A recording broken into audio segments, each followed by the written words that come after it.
All right, good morning, everybody. My name is Steve Combs. I'm going to give it another minute or two to allow people to join.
All right, folks. Good morning and welcome to a Netrix broadcast of how to secure the cloud. And I'm going to be joined this morning by Checkpoint and Microsoft. So I'm going to go ahead and get started. There is a Q&A forum. If you have questions, go ahead and go ahead and post your questions in there.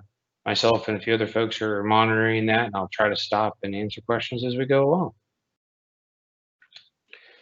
along. So real quick to run through the agenda, we're going to do some quick introductions, and then we're going to, I'll make a couple open remarks about who Netrix is, and then talk about some of the solutions.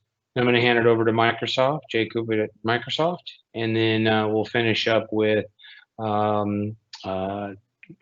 we'll have Greg finish up from Checkpoint. So at the end, we'll have some giveaways and additional Q&A. So again, my name is Steve Combs. I'm a practice manager at Netrix. I oversee our hybrid data center team, which covers everything from the traditional data center deployments up into the cloud, specifically into Azure, and kind of everything in between.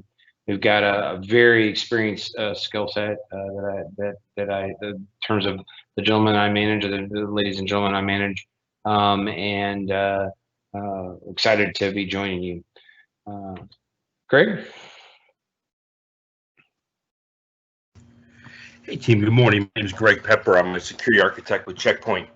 I've been here a little over 13 years and done a variety of engineering roles, SC leadership across the West.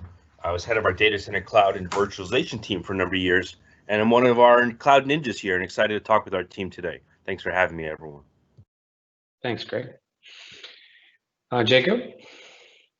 Good morning, everyone, and thank you for attending today. My name is Jacob Massiolic. I'm a Director of Partner Development here at Microsoft, and I'm accountable for the success of the Checkpoint relationship. Great to have you. Thanks, Jacob. Okay, so let me jump right in. So let me tell you a little bit about Netrix. We are a system integrator. Our headquarters is in Chicago, Illinois. I personally am located in Houston, Texas. And we have about 500 employees. About 300 of them are in the U.S., and then we have major offices in Sofia, Bulgaria, and around India. We run a 24/7. We call it our cloud management center. Basically, it's a managed service division. We service both the U.S., Europe, and into Asia. And we have 16 locations in the U.S. with employees where they're located. We've been around for 21 years, I believe it is. It could be 22, and I've been with the company for about 2 years. I work in we're broken into a couple pillars internally, and one of the big pillars is our cloud infrastructure and security team. And the first group or team involved in our cloud infrastructure and security team is our network and security. Basically, this is a traditional networking group that does Cisco, Juniper, Palo Alto, and we also have a variety of security offerings on top of this. Area that we've seen a lot of clients engaging with us over recently has been in our managed SD-WAN, as well as our managed SIEM services. Next division is our end user computing. This has been really focused recently in the last year and a half on the Windows 10 upgrades, both System Center based upgrades, as well as deploying autopilot and really following that modern management approach. Some of our managed services in that area are, we have application packaging as a service, as well as desktop management as a service. And the desktop management is based on System Center with some autopilot features as well. Our modern workplace team is really Office 365 and the EMS suite. And we do a lot of work in that, I'll call it the M365 road deployments. This is all the security features, MCAS, ATP, AIP, those areas, as well as just Intune for device management, as well as autopilot. Autopilot does just specifically mention is in that end user computing area. On top of that, we are still, a lot of clients still are moving to Office 365, and we're coming off Notes or Gmail and moving clients into that Office 365 space, specifically Exchange Online. Our last group is our hybrid data center team. This is the group that I oversee, and you can see where we do traditional data center work all the way up into Azure. It's been very, very busy over the last 6 months in our virtual desktop infrastructure. A lot of Citrix work, a lot of WVD work. We've done over 20 WVD projects just since late February, early March, to help clients deploy WVD for the pandemic. We also have a variety of managed services, disaster recovery as a service, desktop as a service, basically DaaS services, and then a variety of management of Azure environments. So that's our team in a nutshell. Just a little bit more about Netrix. We are a Microsoft Managed Gold partner, and these are our competencies. We're gold in the data center and communications, application development, Windows devices, EMS, and the cloud productivity. Just recently, we won some awards coming out of FY20 as a top Microsoft partner. And this slide, we just actually are so new, this slide is not even showing it, but going back into FY18, we were the Microsoft 365 co-sell partner, and we were very proud of that achievement. So let me tell you a little bit about how we engage with our customers on the Azure solutions. And one of the things that we're going to do further on this is Jacob is going to talk a little bit about how Microsoft interacts with us, as well as with Checkpoint. And then as we go into the Checkpoint piece, we're going to talk a little bit about CloudGuard. But I thought before we jumped in both those options, I'd tell you a little bit about how Netrix is working with our clients in regards to Azure in general. And this is I like this graphic because it sort of shows the journey that our clients are taking as they start to adopt Azure public cloud. One of the things we're seeing is that the first piece that our clients are engaging with us is on the foundational level. So it's architecture and securing. And that's really what a lot of this presentation is about, is the security of the cloud. But one of the things we found is the architecture is very important as well. The next phase, this green area here, is we start to see clients move more in the exploratory section, section of the roadmap, and they start to move DevOps or disaster recovery, or actually taking production public-facing entities up into the cloud. And DevOps and disaster recovery has been a very significant work stream for us as we work with clients, because we're able to help them move those features up into Azure. Then as we move into the validation stage of the roadmap, we start to see IaaS. So you actually start to move VMs out of your VMware environment or potentially Hyper-V environment up into Azure. And then we also start to see clients refactoring those applications into cloud native application sets, and basically shedding off the Windows Server. And then finally, the clients go in an operational mode. So there's a lot of automation management, and then we start to see some of the more advanced features of Azure come into play, such as containers and some of those features. So this is a very common roadmap. A lot of clients over the last 2 years have engaged us in these first two sections. And then we've got some historical clients that we've worked with that are further down the pathway in terms of adopting Azure and are helping them move a whole bunch of servers and applications up into the cloud, as well as operationalizing Azure for them.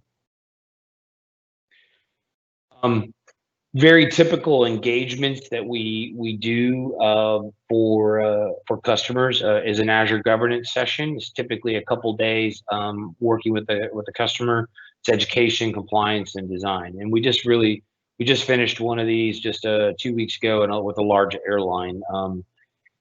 We do a lot of work in security zones and network architecture, so interconnectivity to on-premise, partner, and public. And we just completed an Azure WAN project with a regional bank out of Iowa, and this has been a very new product, Azure WAN, but we've had a lot of success with it with this customer, and I think there's a lot of technology that could come into play with the environments that we see other customers are using. Very common deployment that we see is moving to disaster recovery and backup in the cloud. And there's some native products, Azure Site Recovery or Azure Backup, that we have a lot of experience with. We've also helped customers take Veeam backups and replications up into the cloud, Zerto replications up into the cloud. And then recently, over the last 6-9 months, we've done a couple of cohesive deployments on site, and then deployed their cloud integration.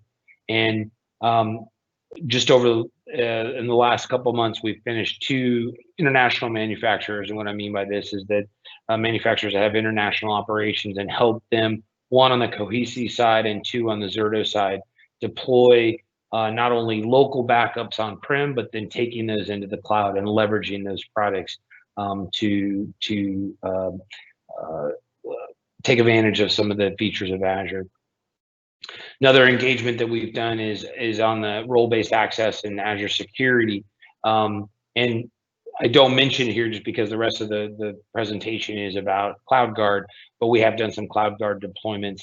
But another area we've done is Azure Security Center, Sentinel, and Windows Admin Center.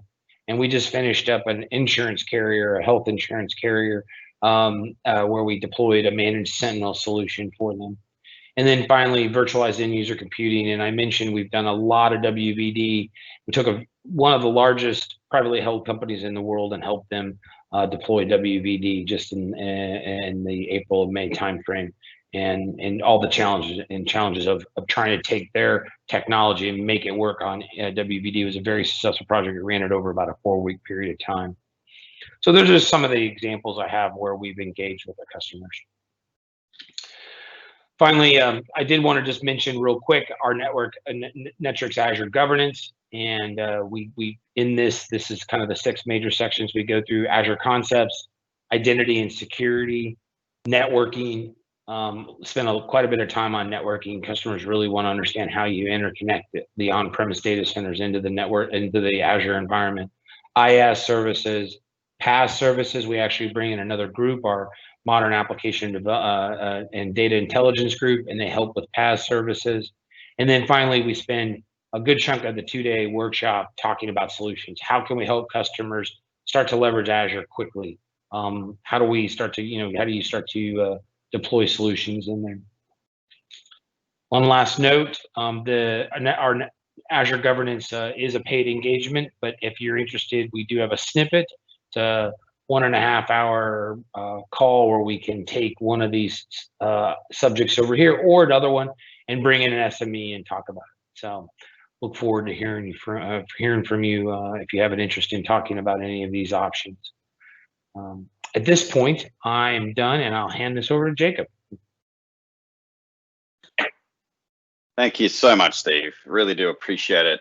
And, some really great successes there with Netrix. And I think that you're in great company with Checkpoint because, that from an ISV perspective, they're also the #1 co-sell partner for FY20 and definitely looking to replicate that in FY21. So anything you guys can do together to help our customers move to the cloud in a secure way is definitely music to Microsoft's ears. So appreciate everything that you're doing. Just a little bit about the partnership with Checkpoint and Microsoft. So Microsoft have had a great relationship with Checkpoint from obviously I mentioned before from a co-sell perspective, but also definitely very much from a technical perspective in the sense that we have been heavily engaged with the engineering teams from Checkpoint and also from Microsoft to ensure that our cybersecurity first-party offerings and the third-party offerings we get from Checkpoint are very complementary to each other. And any threat detection or zero-day threats that we identify, we're definitely sharing that information back and forth to ensure the most secure experience for our joint customers. So what Checkpoint has been doing, in fact, is that all of the funding and resources that have been dedicated to the partnership from a Microsoft perspective have really been reinvested back into the technology, and they've just done a phenomenal job at growing the features and functionality, but also the stability of their platform on Azure. And it's done amazing things for our customers, specifically around this pandemic and people being accelerated into the cloud and forced to work from home. I think that it's just really important to make sure that we're doing all that in a very secure way. And that's Checkpoint's integration between the Azure security team and their own security teams just has really paid dividends for us to ensure that we do have that class leading, global leading experience for our mutual customers. I just want to advance the slide, please, Steve. A couple of other accolades and mentions that I wanted to talk through here is obviously we're the #1 ISV for co-sell worldwide, #2 in the US. So what that means is essentially that we sold more products and delivered more business outcomes jointly with Microsoft and the Checkpoint team more than any other ISV out there. And obviously #2 in the US, essentially that's specifically focused around the US. Also #1 security ISV, and we won an award at the recent Microsoft Partner Awards that were announced here for the commercial marketplace, but also the MESA award was from the Microsoft Intelligence Security Association as being the most prolific security ISV, which is really, really good. And from a marketplace perspective, one other thing I will mention from this slide is that being a premier Azure Marketplace vendor, Checkpoint is also MAC eligible, which essentially what that means is that as a customer, you may have an enterprise agreement or what's called a Microsoft Azure commitment to consume, which essentially means that you make a commitment over a 3-year period typically that says that you'll consume X amount of Azure for your applications. Now, Checkpoint, the solutions that they offer, via Netrix, is actually able to draw down on that commitment. So any investment that you're making in a third-party solution from Checkpoint and services offering through Netrix is actually consumable against your enterprise agreement or your commitment to consume, which is a huge deal. So that allows you to consume funding that's already been pre-allocated. So it just really does help with those budget requests as you're looking to migrate your applications into the cloud. The other thing I'll mention here is that Checkpoint is a globally managed partner. They have a pretty significant partner team that we've allocated for them from Microsoft. So we have, sales resources, marketing resources, customer success resources, but also really most importantly, technical resources that are able to, work with Checkpoint, work with our partners such as Netrix, and essentially help craft these offerings and solutions for our customers, just to make it as easy as possible as you're migrating to the cloud, to make sure that you're doing that in a governed and secured way. And again, I will mention the R&D teams from Checkpoint, very, very deeply engaged with the Microsoft team. In fact, the Checkpoint LT, including their CEO and founder, Gil Schwed, meet with Scott Guthrie every quarter. Scott Guthrie is our Executive Vice President for Azure and AI. And so we've been working pretty closely with him to ensure that we are aligned and have those complementary roadmaps, and we're not just building on top of each other in a way that's supplementary and would just step on each other's toes. So we're actually partnered together very deeply on the marketing front, on the go-to-market through sales, but also very, very deeply on the technical side as well. Just want to advance that slide, please. So when you look at cloud migrations, obviously I mentioned before, one of the big triggers that's typically not on this slide is really around the actual remote worker scenario and business continuity scenario, where we're actually taking a lot of existing businesses today and having to accelerate them to the cloud and accelerate remote workers just due to the current crisis globally. And that has actually caused a number of vulnerabilities.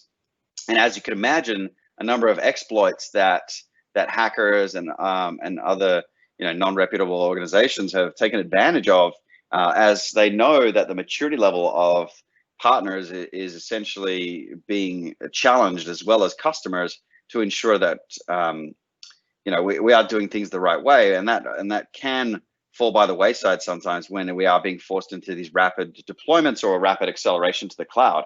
And that we've seen that at Microsoft pretty significantly, and we've had to lean heavily on Checkpoint to ensure that as we're working through these scenarios, we're able to actually paint out a picture for the customers with the partners such as Netrix, and just to ensure that we're doing things in a sustainable way, but also in a very secure and safe way that's compliant with any types of regulations that the customer may be required to meet.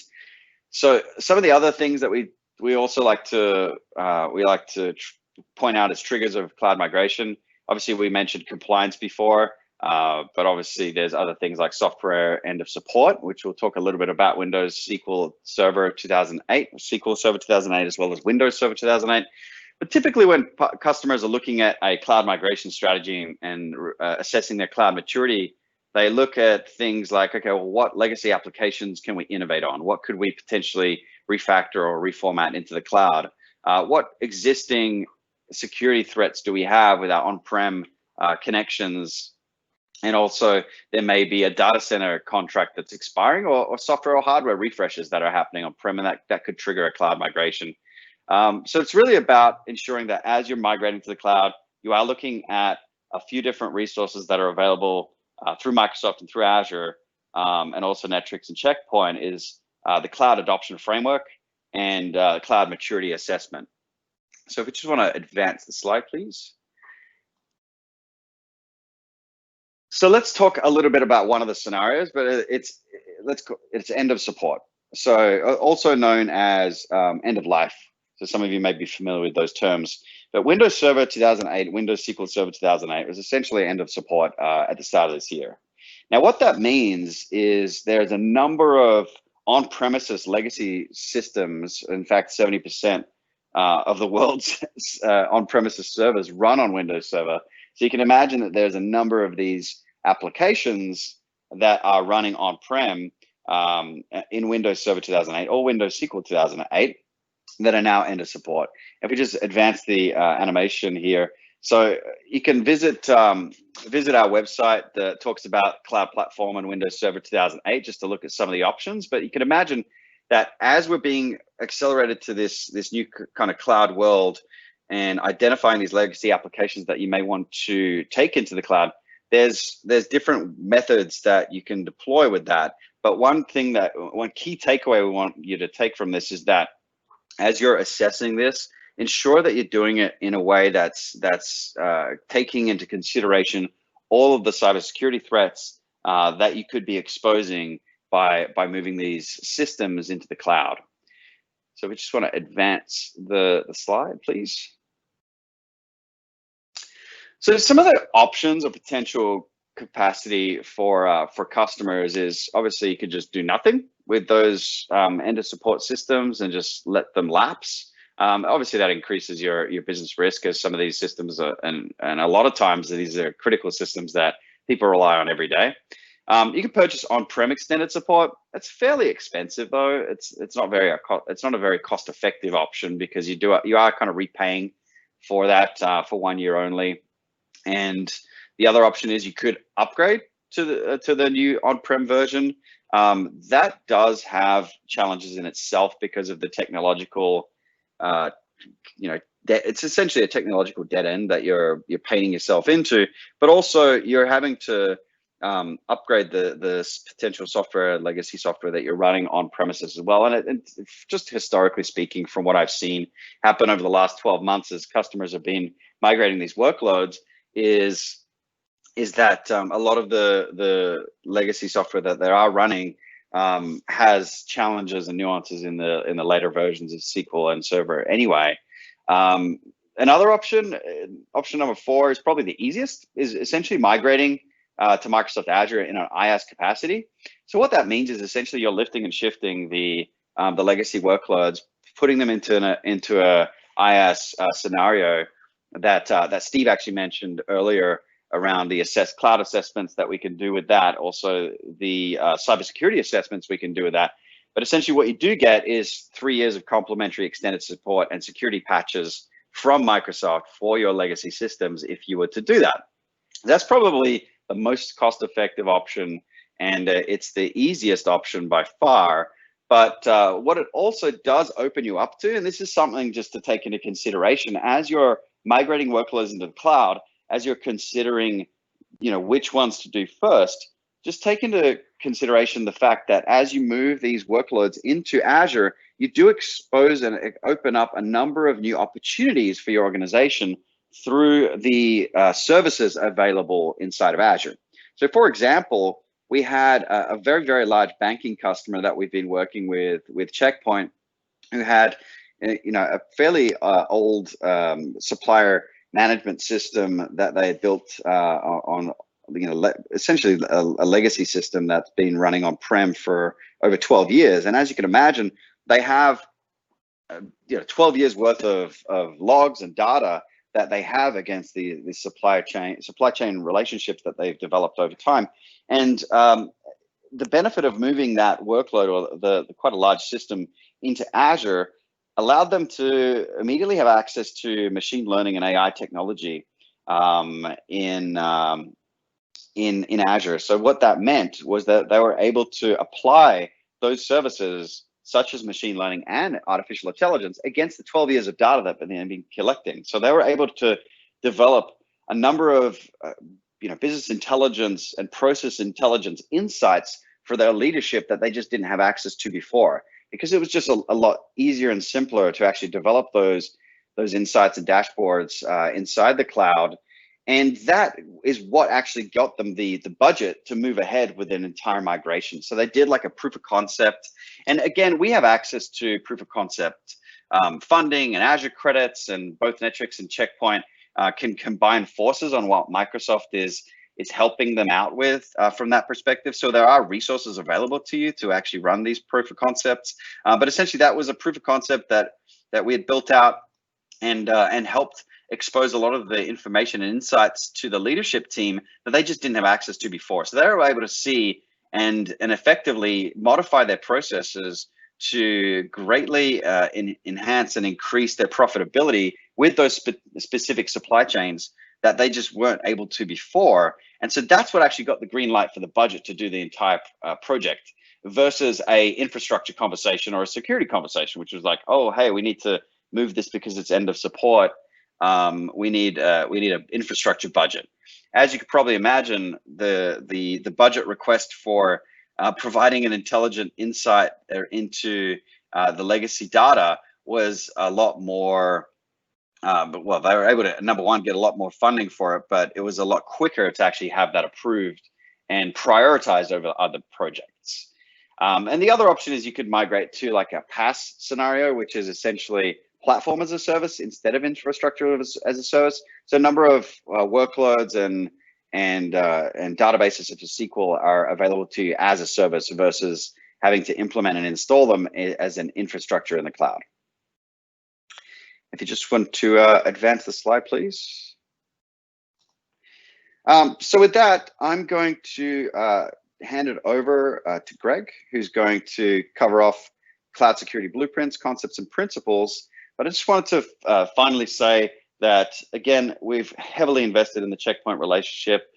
We've developed a very strong P2P strategy with them, which essentially means partner-to-partner engagement with our customers, driving business outcomes, both with Checkpoint, but some of our top partners, such as Netrix, who've been essentially hand-selected to help us help customers migrate to the cloud securely and in an efficient way, over the next 6 to 12 months as we're working through both business continuity and restarting the economy.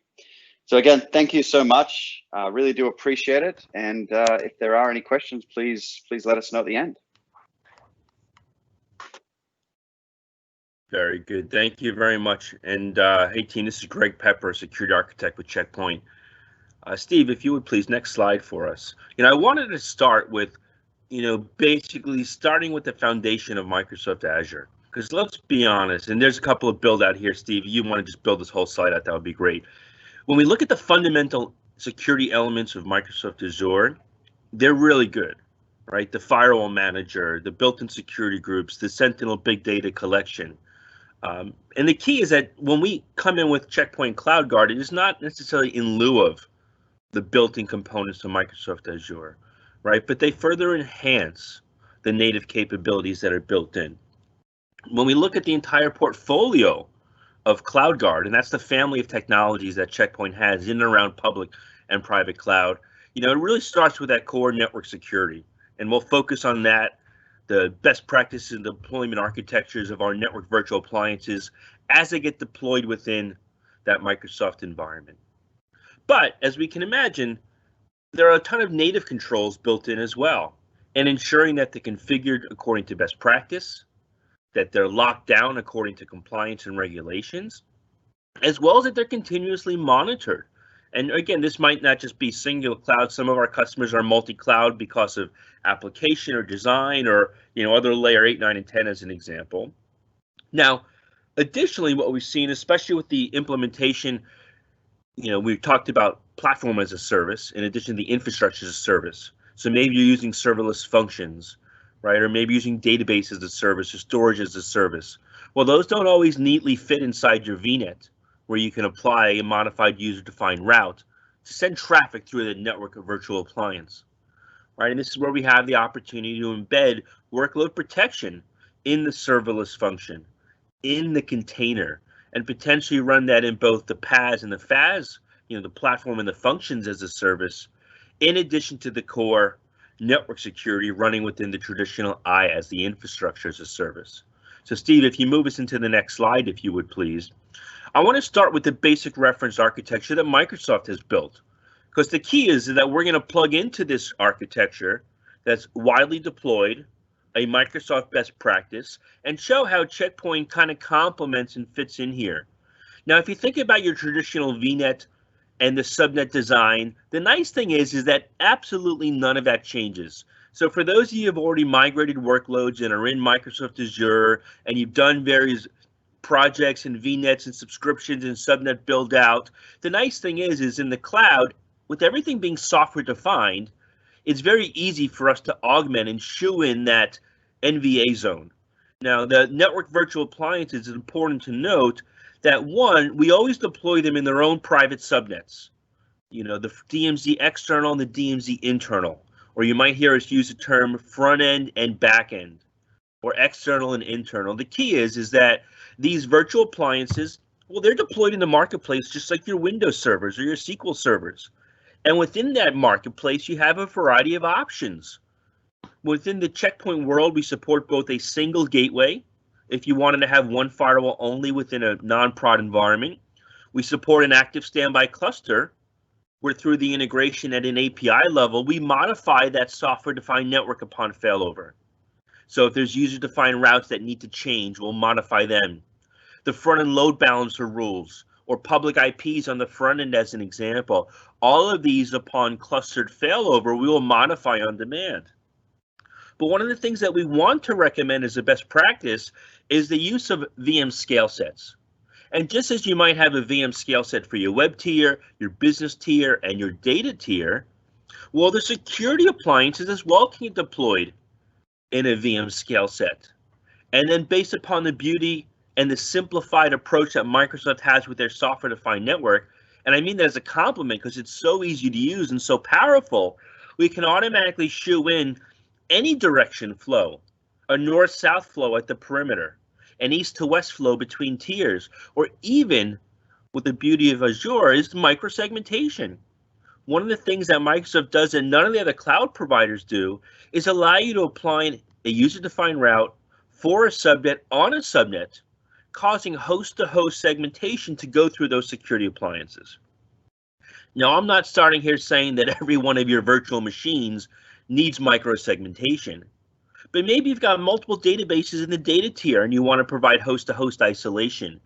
Or maybe you've got a PCI or a HIPAA-related zone where you need that additive level of host-to-host based microsegmentation. Steve, if you move us on to the next slide, when we deploy these NVA appliances, there's a few things to point out. So one, the enhanced images within our latest deployment have the enhanced networking support, have the newer drivers, have the ability to have much greater overall throughput and performance within that virtual world. And the key is when we talk about that VM scale set, right, this is allowing us to get that N+1 performance, right? So it's multiple members working within an active load sharing. The software-defined network of Microsoft ensures the packet stickiness, whether that's through a user-defined route or through some type of a load balancer. Now, I mentioned in that first picture that we do recommend the use of 2 interfaces at minimum. A lot of times people come to us and say, well, I want another DMZ, I'm going to add a 3rd interface. Or I want a second DMZ, I'm going to add a 4th interface. Though those are options, and you can add as many NICs as cores in essence, based upon the instance size, beyond 2 interfaces, it's really not necessary. We define the 2 interfaces for a front end and back end, or a trusted and untrusted interface. But ultimately, since everything is software defined, I don't need a physical interface to attach in the subnet that I'm trying to protect.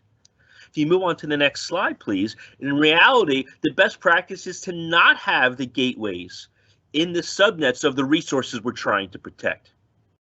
Now, in its simplest form, think about it this way. For every VNet that you have internet gateways and public IPs attached directly into those VNets, you might choose to deploy some type of CloudGuard deployment within that environment, right? This gives you potentially a standalone gateway, an active standby cluster, maybe a VM scale set, and allows you to have full isolation between prod, non-prod, and development environments as well. Now, for some customers, let's be honest, having firewalls in every single VNet and every single project out there is probably a little bit more than they're looking for.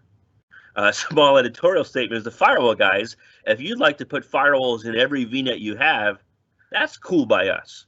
But what we find for most customers that have a couple of VNets, I mentioned prod and non-prod and dev, and then maybe we've replicated this in both east and or west regions, just as a fictitious example, it's more common, Steve, if you move us into the next slide, is to start to arrange some type of a peering relationship. And what happens in that situation is we deploy those security gateways in their own VNet. And then through peering, Microsoft makes it super easy with user-defined routes.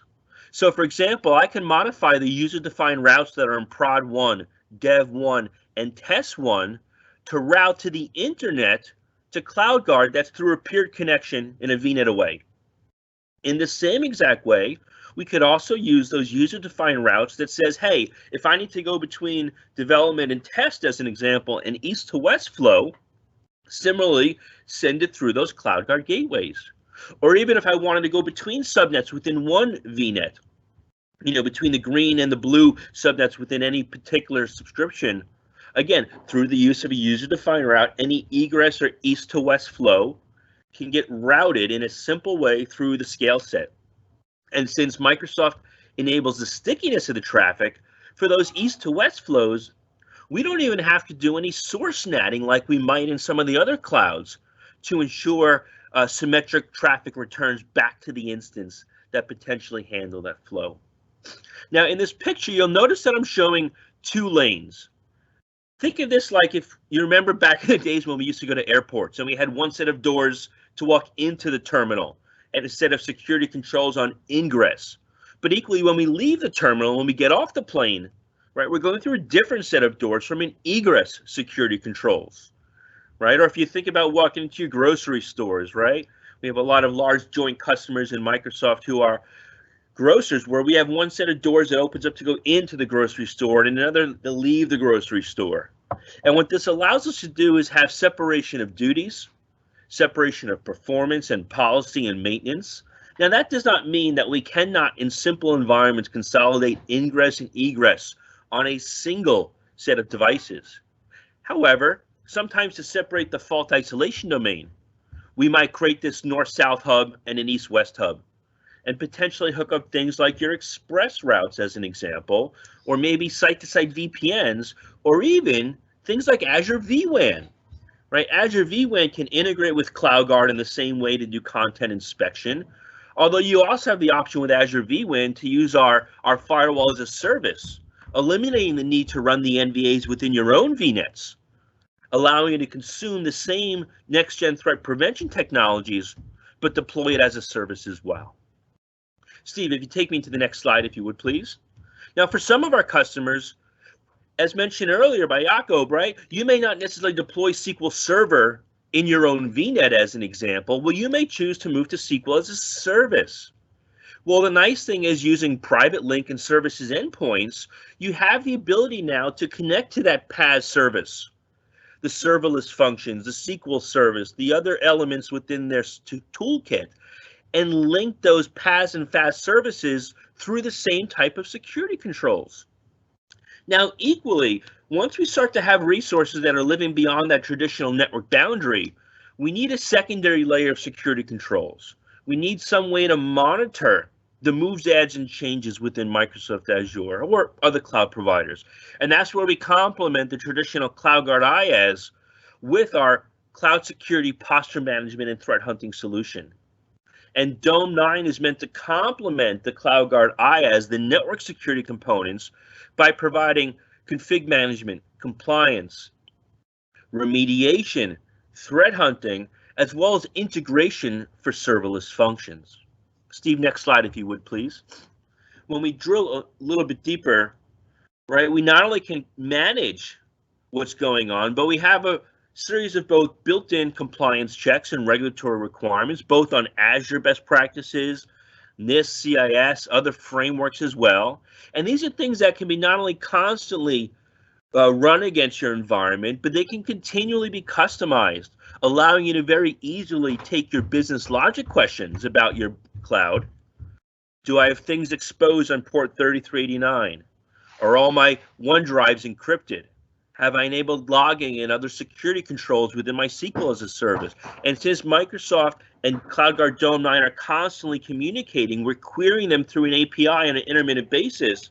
We can not only alert you if there's an issue and a configuration drift or something that's out of compliance, but we also have the ability to do built-in remediation. And what's nice about this is these are a series of serverless functions that run in your own environment. So it's not like the CloudGuard Dome 9 solution has to make an API call into your subscription to change a security group, detach a public IP as an example. That auto remediation runs natively within your own subscriptions and your own environments. Next slide, if you would please, Steve. Now, this CloudGuard Dome 9 solution I mentioned, it is providing a couple of things around both the server full and your serverless assets. It's using an API called a service principal account to read the information in the environment. It's reading the topology. It's reading the user-defined routes. It's reading those NSGs. It's also consuming the security logs from those NSGs, and it enriches them with Checkpoint's threat cloud information. Remember, we've been in business for over 25 years and a leader in the network and endpoint security space, and we've been collecting telemetry data and other threat indicators for the better portion of 2 decades. Well, what we're doing with Threat Cloud is taking the native Microsoft logs, taking the Checkpoint logs and enriching them with additional reputation information, threat indicator of compromise.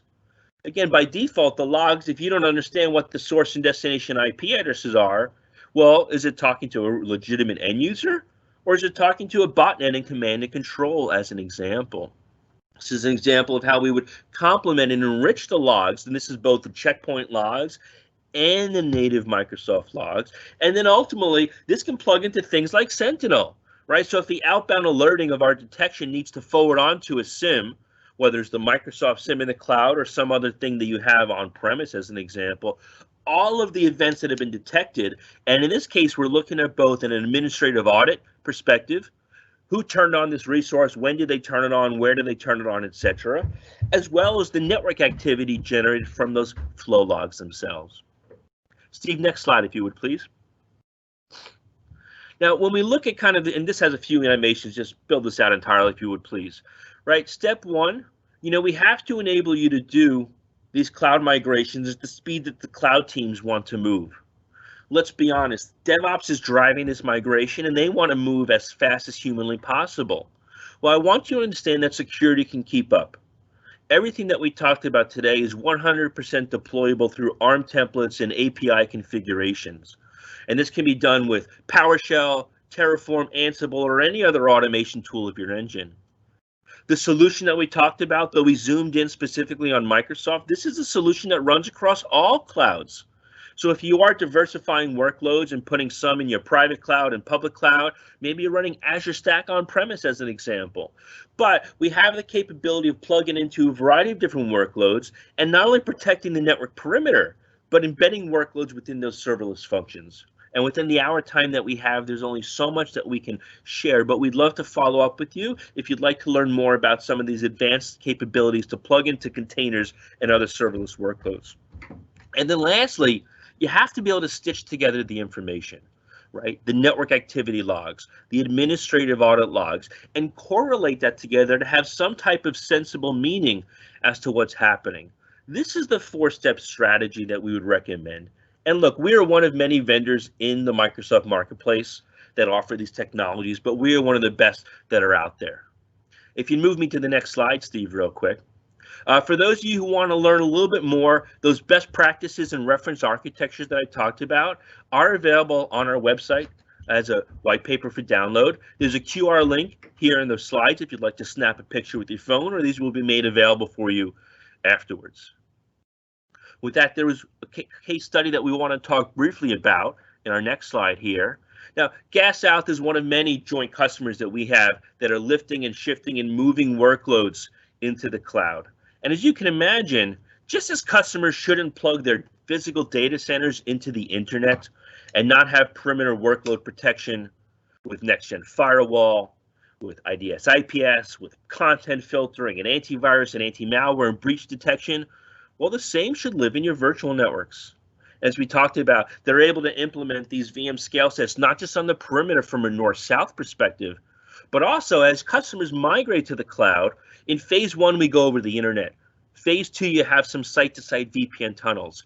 Phase 3 now, maybe you're bringing that express route through an MPLS line, whereas phase 4, you've gone full multi-cloud connectivity through some type of a cloud exchange. In each one of those scenarios, the same CloudGuard instances are capable of doing the perimeter firewalling, the site-to-site and remote access VPN, implementation on that MPLS and express route, and ultimately providing advanced threat mitigation technologies in the same way on premise with the same management, the same integration, only doing it in the cloud. With that, we want to round things up here. There's a couple of questions in the chat session that we're going to go ahead and join here. But look, for those of you who want to learn more, we have joint boot camps coming up, one here at the end of the month. And this is a couple hours where you'll learn deeper about some of the best practices. We'll do a little bit more hands-on demonstration, and then you'll have access to virtual hands-on labs where you'll be able to have your own test subscription and VNets where you'll deploy the gateways, you'll provision the gateways, you'll use the policy and the integration, and have the opportunities to kick the tires a little bit further. Again, I really thank you for all the time. And just give us a couple of minutes here. We're going to wrap up some of the questions. I also just wanted to mention that there's a survey that you have a chance to win a $100 gift card. And we really thank you all for joining us today.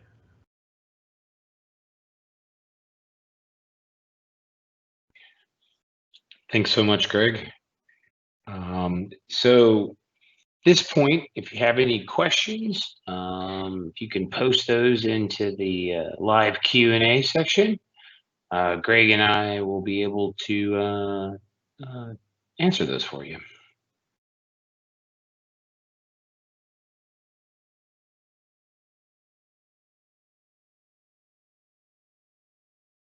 And definitely, if you can, please fill out the short survey so that you can get a $100 gift card, and hopefully we can all talk about this more in the future. All right, I'm only seeing one question out there. Greg, can you talk just briefly? It's the question about how does CloudGuard integrate with Azure Security Center? Yeah, so our management infrastructure by default is consuming all the logs and the security events as an example. Now, whether it's Security Center or Sentinel as an example, we're going to feed northbound the tuned security events that are desired. Now, look, we can forward every single log entry onto Sentinel, right? And we can configure every single alert to pop up in Security Center, but that gets real noisy. So one of the things that our customers look for us to do is some type of normalization, suppression of superfluous events, and then send the intelligent pieces of information onto Security Center or Sentinel or some of the third-party SIEM as an example.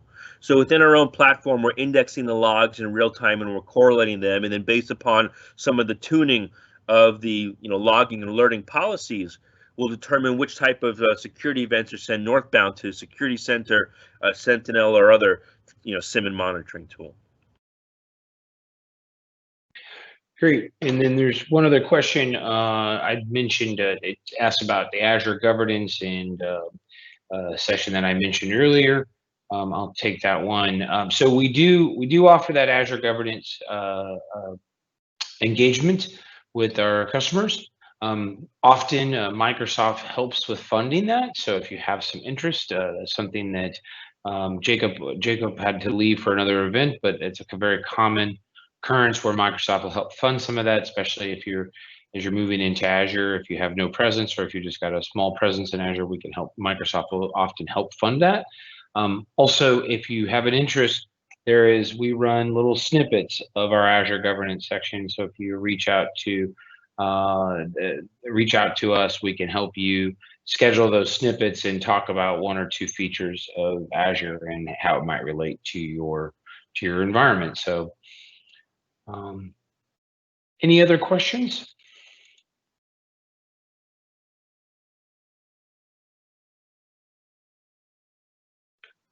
Well, everybody, thank you for your time today and really appreciate it. Have a great afternoon and enjoy the rest of your Tuesday. Thank you. Thanks, everyone. Have a great day.